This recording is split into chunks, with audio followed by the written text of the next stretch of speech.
جن کو آفر ملنا چاہیے تو ان کی سیٹ ریزرو کر کے آپ کیسز کو آپ تھوڑا ویٹنگ کے لیے تھوڑے عرصے کے لیے ویٹنگ میں کریں، سیٹ ان کی ریزرو رہے گی۔ جب یہ پروسیس کمپلیٹ ہوگا تو پھر ہمیں پتہ چلے گا کہ کتنے اور کون کون فارم ڈی والے ہیں، 500 ہیں، 400 ہیں، 600 ہیں، 450 ہیں،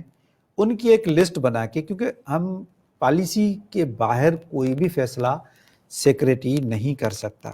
سیکریٹری کو پالیسی کے اندر رہتے ہوئے کام کرنا ہے۔ اگر پالیسی میں تھوڑی بھی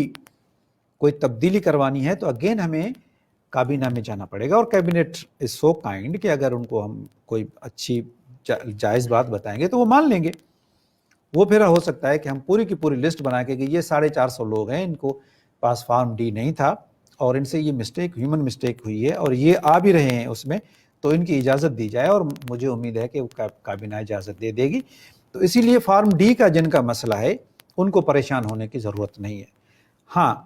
اگر کوئی دوسرے صوبے کا، کوئی دوسرے پروونس کا کوئی کینڈیڈیٹ ہے، اس نے ڈومیسائل بعد میں بنوا لیا، یہاں کا شناختی کارڈ بعد میں بنا لیا، تو ان کے لیے ایشو ہے، وہ کنسیڈر نہیں ہوگا۔